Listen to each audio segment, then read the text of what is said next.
Hello friends, आपल्या सर्वांची आवडती मालिका वचन दिले तू मला या मालिकेच्या आजच्या बुधवार 6 मेच्या एपिसोडमध्ये एकानंतर एक जबरदस्त ट्विस्ट आले आहेत.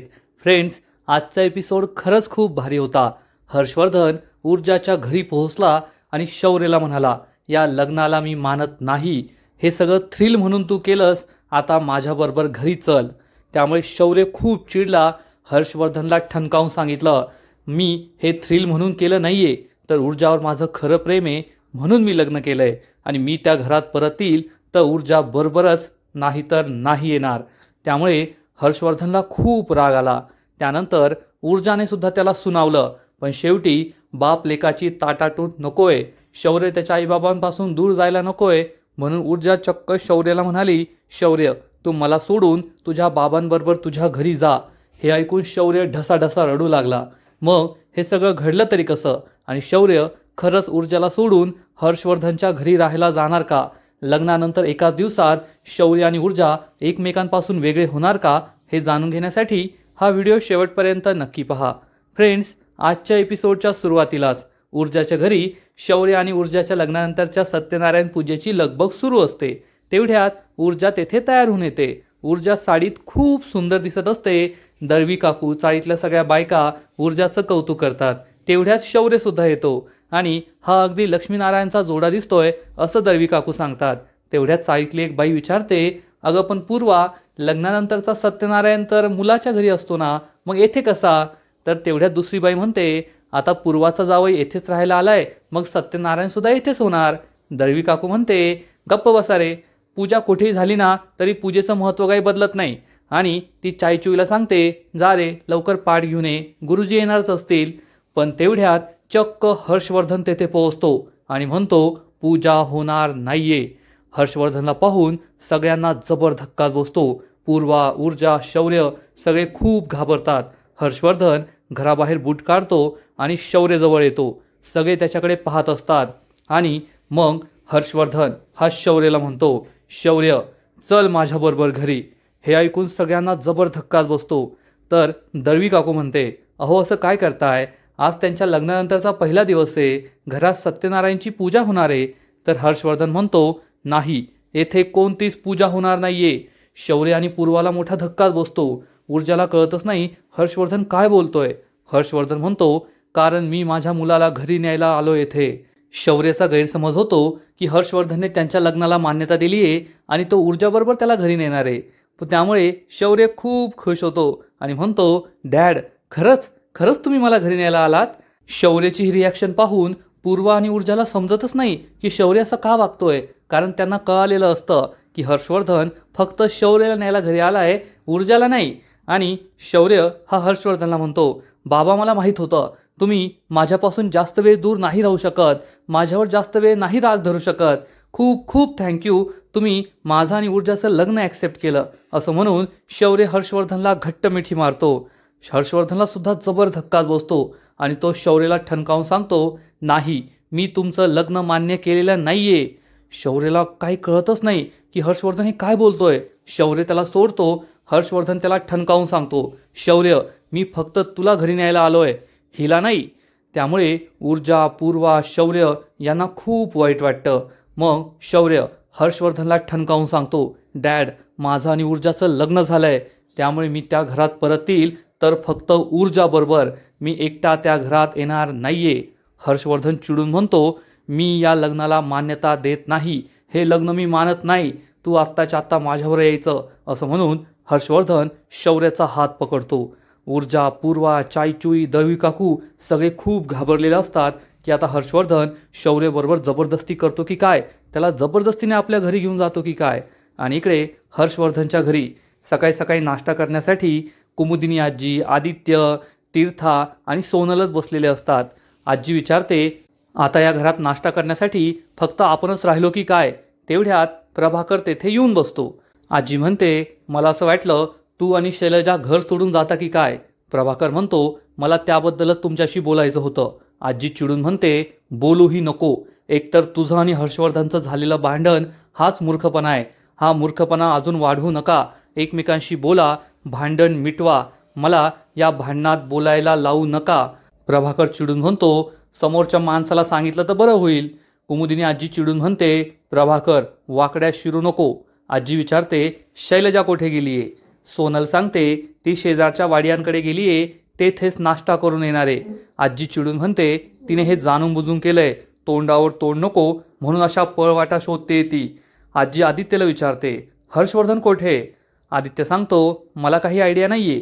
तेवढ्यात दिव्या सगळ्यांसाठी नाश्ता घेऊन तेथे येते आणि सांगते, आज आहे ना सगळ्यांसाठी मी नाश्ता बनवलाय, कारण बाबा हे सकाळी सकाळी बाहेर निघून गेले आणि आईने तर दरवाजा उघडलाच नाहीये.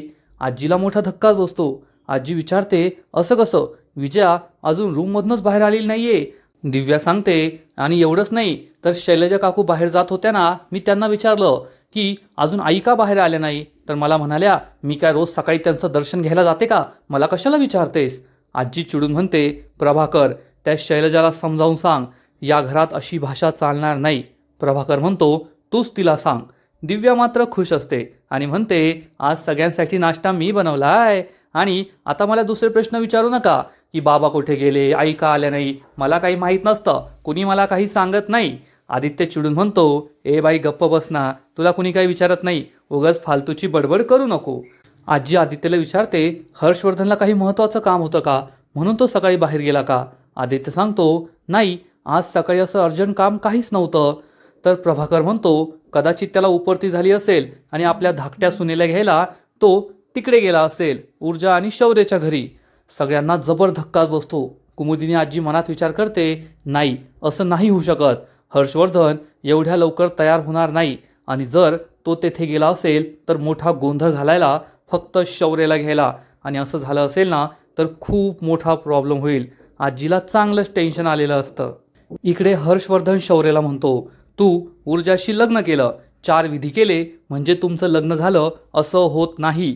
आम्ही त्या लग्नाला उपस्थित नव्हतो, आमची या लग्नाला मान्यता नाहीये, त्यामुळे सगळं विसरून जा आणि चल माझ्याबरोबर. असं म्हणून हर्षवर्धन शौर्याचा हात पकडतो, त्याला नीव लागतो, पण शौर्य त्याचा हात सोडून घेतो आणि म्हणतो, डॅड चुकताय तुम्ही, मी ऊर्जाशी लग्न केलंय, आता ऊर्जा माझी बायको आहे आणि मी तिला सोडून कोठे जाणार नाहीये. हर्षवर्धन चिडून म्हणतो, ठीक आहे, झालं तुझं लग्न, मान्य आहे, पण त्या लग्नाला काहीच अर्थ नाहीये. तू आमच्या परवानगीशिवाय लग्न केलं, आम्ही दोघे तेथे उपस्थित नव्हतो, आईबाप नसताना झालेलं लग्न कसलं लग्न, या लग्नाला मी मान्यता देत नाही. ऊर्जाला खूप वाईट वाटतं, पूर्वा टेन्शनमध्ये येते. शौर्य चिडून म्हणतो, डॅड तुम्ही जरी मान्यता दिली नाही ना तरी आमचं लग्न झालंय आणि मी ऊर्जाशिवाय त्या घरात येणार नाही.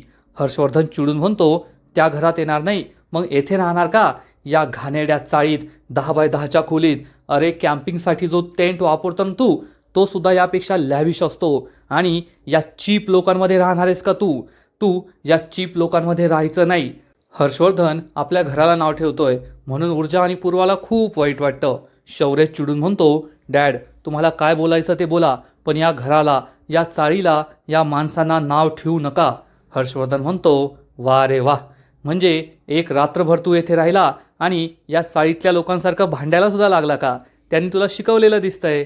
शौर्य आणि ऊर्जाला खूप वाईट वाटतं. हर्षवर्धन म्हणतो, नाही डॅड, त्यांनी मला भांडायला नाही शिकवलंय, त्यांनी मला प्रेम करायला शिकवलंय, अडचणीच्या वेळेत एकमेकांसाठी कसं धावून जायचं ते ठरवलंय, त्यामुळे त्यांना नावं ठेवू नका. हर्षवर्धन म्हणतो, ठीक आहे, मला मान्य आहे, तू हे लग्न केलं, तुझ्यासाठी ते थ्रिल होतं आणि हे थ्रिल तू केलंस. रोजचं आयुष्य जगून माणसाला कंटाळा आलेला असतो, काहीतरी वेगळं करण्याची इच्छा झालेली असते, म्हणून तू हे लग्न केलंस. पण आता झालंय ना सगळं, चल माझ्याबरोबर. हर्षवर्धन चक्क ऊर्जा आणि शौर्याच्या लग्नाला थ्रिल म्हणाला, त्यामुळे सगळ्यांनाच खूप राग येतो. शौर्य चिडून म्हणतो, बस झालं बाबा, तुम्ही आमच्या लग्नाला थ्रिल म्हणताय. हे लग्न आम्ही एकमेकांच्या मर्जीने केलंय, आयुष्यभराची साथ देण्यासाठी, कारण आमचं एकमेकांवर प्रेम आहे, आणि तुम्ही फक्त माझे डॅड आहात ना, म्हणून हे सगळं मी ऐकून घेतोय, नाहीतर मी हे शांतपणे ऐकून घेतलं नसतं. हर्षवर्धनला खूप राग येतो. हर्षवर्धन म्हणतो, आता तू मला सांगणार का मी काय करायचं आणि काय नाही? मला सगळं कळतं, तुझ्यासाठी काय योग्य आहे काय अयोग्य आहे. आता काही तू आयुष्यभर येथे राहणार आहे का? चल आत्ताच्या आत्ता माझ्याबरोबर घरी. मी तुमच्या लग्नाला मान्यता देऊ शकत नाही, तुमचं हे लग्न मला पटणार नाही. शौर्य खूप चिडतो. तो हर्षवर्धनला काही म्हणणार इतक्यात ऊर्जा म्हणते, सर तुमच्या मान्याने आम्हाला फरक पडत नाही. हर्षवर्धन ऊर्जाला म्हणतो, तू गप्प बस, तू आमच्या मध्ये बोलायचं नाही. ऊर्जा खूप दुःखी होते आणि म्हणते, नव्हतेच बोलणार सर, मी नाहीच बोलणार होते, पण तुम्ही मला मजबूर केलंय मध्ये बोलण्यासाठी. तुम्ही या घरात आलात, तुम्ही माझ्या घराचा अपमान केला, मी काही बोलले नाही.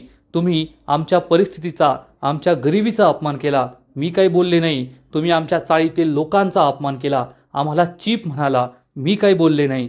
तुम्ही आमच्या नात्याचा अपमान केला, तो मात्र मी सहन करणार नाही. तुम्ही स्वतःच्या मुलाच्या भावनांचा सुद्धा विचार केला नाही. पण आता गोष्ट आमच्या नात्यावर आली आहे. आमचं नातं पवित्र आहे. आम्ही देवा ब्राह्मणाच्या साक्षीने लग्न केलंय आणि हे लग्न 7 जन्माचं बंधन आहे. तुम्ही न मानल्याने ते तुटणार नाहीये. हर्षवर्धन खूप चिडतो. ऊर्जा हर्षवर्धनच्या प्रत्येक प्रश्नाचं उत्तर देते आणि सांगते, सर मला मान्य आहे, आमचं हे घर 10 बाय 10चं आहे. तुमचं घर आमच्यापेक्षा खूप मोठं आहे. पण आमच्या घरात जे प्रेम आहे ना, एकमेकांबद्दल आपुलकी आहे, ती तुमच्या त्या मोठ्या घरात नाही आहे. तुम्ही माझ्या चाळीतील लोकांना चीप म्हणाला, पण खरं सांगू ना, आम्ही चीप नाही तर चीप तुम्ही आहात. तुमचे विचार चीप आहेत. आमच्याकडे तुमच्या एवढा पैसा नसेल, पण मनाची श्रीमंती खूप मोठी आहे. आज संपूर्ण चाळीने माझ्या आणि शौर्याच्या लग्नासाठी जी धावपळ केली ना, ती धावपळ, ती गर्दी तुम्ही कधीच जमवू शकत नाही. कारण तुमच्या घरात पैसा असेल, पण तुमच्या आजूबाजूला अशी माणुसकी असलेली माणसं नाही भेटणार. ती फक्त आमच्या चाळीतच भेटू शकतात. हर्षवर्धनची बोलतीच बंद होते. ऊर्जा ही हर्षवर्धनला ठणकावून सांगते, तुम्ही शौर्य आणि माझ्या लग्नाला थ्रिल म्हणालात. सर सॉरी, पण तुम्ही तुमच्या मुलाला ओळखू नाही शकले. तुमच्या मुलाने माझ्याशी लग्न थ्रिल म्हणून नाही केलंय, तर माझ्यावर त्याचं अतोनात प्रेम आहे म्हणून केलंय. माझ्यासाठी त्याने स्वतःच्या छातीवर गोळी झेलली होती. स्वतःचा जीव द्यायला निघाला होता तो. का? तर ते थ्रिल नव्हतं, ते फक्त प्रेम होतं. आणि थ्रिलसाठी माणूस या पातळीला जाऊ शकत नाही. त्यामुळे तुमच्या स्वतःच्या मुलाचा, त्याच्या भावनांचा, आमच्या नात्याचा अपमान करू नका.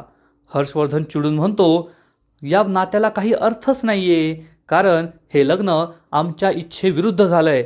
शौर्यने तुझ्याशी लग्न केलं, पण त्यासाठी आमच्या कोणाची परवानगी नव्हती. म्हणून हे लग्न मी मान्य करत नाही.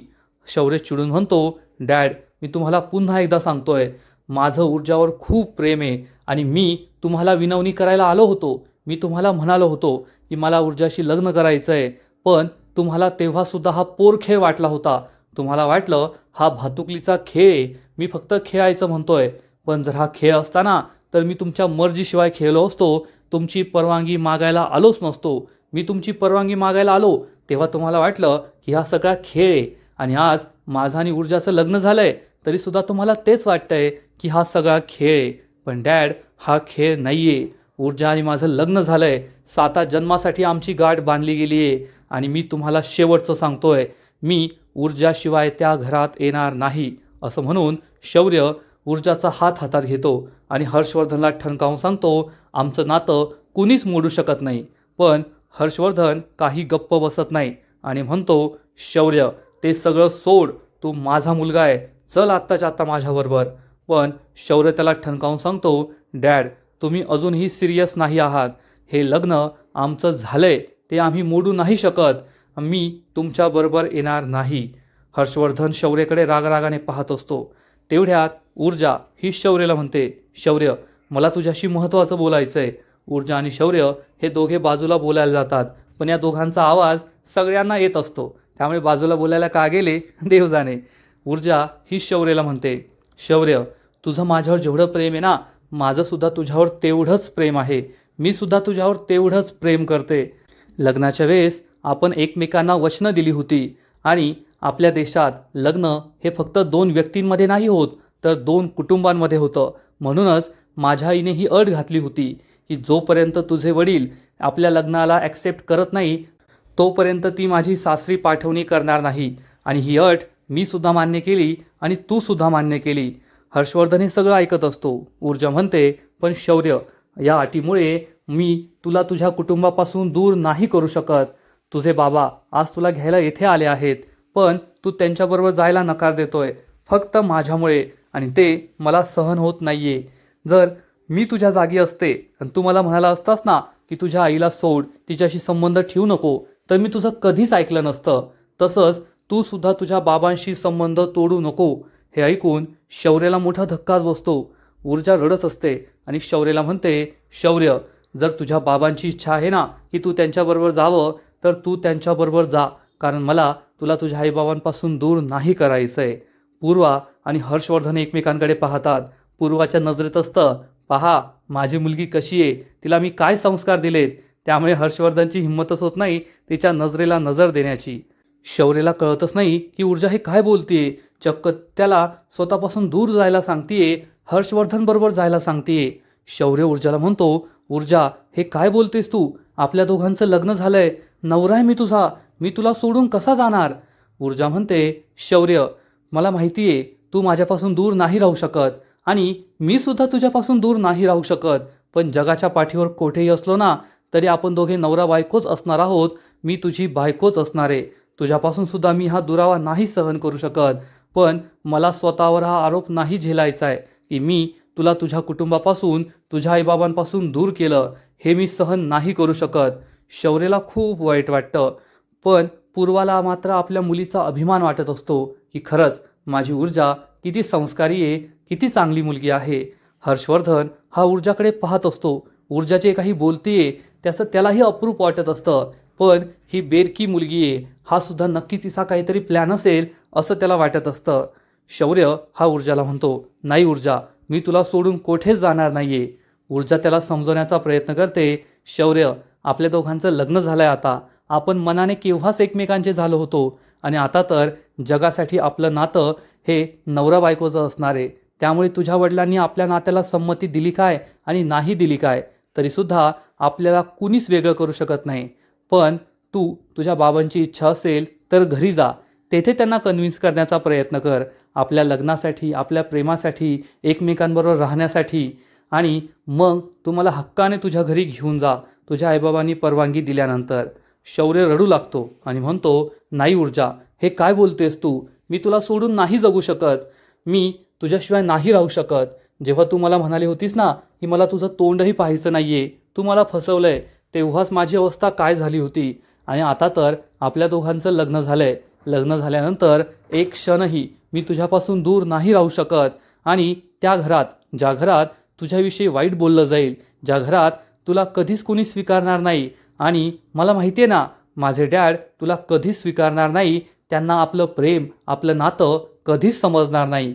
त्यांना मनवणं म्हणजे दगडावर डोकं आपटण्यासारखं आहे, आणि त्यामध्ये ते दगड कधीच बदलणार नाही, उलट आपलं डोकं फुटेल, आपलं नातं तुटेल. त्यामुळे मी त्यांच्याबरोबर जाणार नाही आहे. हर्षवर्धनला खूप राग येतो. ऊर्जा ही त्याला समजवण्याचा प्रयत्न करते, शौर्य प्लीज, तुझ्या आईबाबांच्या भावनांचा विचार कर. जसं माझ्या आईने बिकट परिस्थितीत मला वाढवलं, शिकवलं, माझ्याबद्दल तिची खूप सारी स्वप्न होती, तसंच तुझ्या डॅडचं सुद्धा असेल ना, तुझ्याबद्दल स्वप्न असेल, त्यांचं तुझ्यावर खूप प्रेम आहे आणि त्यांना असं वाटतंय ते तुझ्याबद्दल जे निर्णय घेत आहे तो अगदी योग्य आहे. त्यामुळे तू त्यांना समजवण्याचा प्रयत्न कर की तू तुझ्या आयुष्यात जो निर्णय घेतला आहे तो सुद्धा योग्य आहे. पण शौर्यला हे पटत नाही. शौर्य ऊर्जाचा हात पकडतो आणि हर्षवर्धन समोर घेऊन येतो आणि विचारतो, पाहिलं का डॅड, ऐकलं ना तुम्ही ऊर्जा जे काही बोलली ती? तुम्ही मला या ऊर्जापासून दूर करताय का? अजूनही तुम्हाला असंच वाटतंय का की मी ऊर्जाशी लग्न करून चूक केली आहे? अजूनही तुम्ही असंच म्हणाल का की तुम्ही या मुलीला स्वतःच्या घरची सून नाही बनू शकत? डॅड, तुम्हाला वाटलं नसेल, पण येथे उभ्या असलेल्या प्रत्येक व्यक्तीला समजलंय की ऊर्जा ही माझ्यासाठी सगळ्यात योग्य बायको आहे, तुमच्या घरासाठी सगळ्यात योग्य सून आहे. ती नेहमी दुसऱ्यांचा विचार करते, स्वतःचा विचार कधीही करत नाही. आता सुद्धा तिने तुमचा विचार केला, मॉमचा विचार केला, स्वतःचा विचार केला नाही. हर्षवर्धन काहीच बोलत नाही. शौर्य रडत असतो. ऊर्जाला सुद्धा खूप वाईट वाटतं. पूर्वा, दळवी काकू, चायचुई यांना मात्र ऊर्जाचा अभिमान वाटत असतो आणि आजचा एपिसोड येथेच संपतो. फ्रेंड्स, वचन दिले तुम्हाला, या मालिकेचा आजचा एपिसोड खरंच खूप भारी होता, खूप इंटरेस्टिंग होता. आणि शौर्य आणि ऊर्जा हे दोघे हर्षवर्धन विरुद्ध लढताय. पण आता पुढे काय होईल हे पाहायला मजा येणार आहे. या मालिकेचा आजचा एपिसोड तर भारी होता, पण पुढील एपिसोड आणखीन भारी असणारे, आणखीन मोठा ट्विस्ट या मालिकेत येणारे. मग नेमकं घडणार तरी काय तर पुढील एपिसोडमध्ये आपण पाहू शौर्य हा हर्षवर्धनला पुन्हा एकदा ठणकावून सांगेल, डॅड मी ऊर्जाला बरोबर घेतल्याशिवाय तुमच्या घरात पाऊल ठेवणार नाही. आणि मग हर्षवर्धन म्हणेल, शौर्य मी तुला खूप समजावण्याचा प्रयत्न केला पण तू माझा ऐकलं नाही. आता मला माझा निर्णय घ्यावाच लागेल. माझ्याकडे शेवटचा मार्ग उरलाय, तेवढा मार्ग मला अवलंबावाच लागेल. मग आता हर्षवर्धन काय करणार? कारण हर्षवर्धनने काहीतरी दडून ठेवलंय, काहीतरी लपवून ठेवलंय. जेव्हा तो रात्री विजयाशी बोलत होता तेव्हा तो म्हणाला होता की मी जे सांगेल ते तू करायचंय. विजया ही दार उघडत नाहीये, रूममधून बाहेर येत नाहीये, दार उघडत नाहीये. मग यामागे हर्षवर्धन आणि विजयाचा काही प्लॅन आहे का, हे पाहायला मजा येईल. तर फ्रेंड्स, तुम्हाला सुद्धा वचन दिले तुम्हाला ही मालिका आवडते का? नक्कीच कमेंट करून सांगा. आणि या मालिकेचे असेच नवीन नवीन एपिसोड, नवीन नवीन अपडेट सर्वात आधी पाहण्यासाठी व्हिडिओला लाईक करा, शेअर करा, चॅनलला सबस्क्राईब करून बेल आयकॉनवर क्लिक करा. म्हणजे या मालिकेचे नवीन नवीन एपिसोड तुम्हाला सर्वात आधी पाहायला मिळतील. खूप खूप खूप धन्यवाद.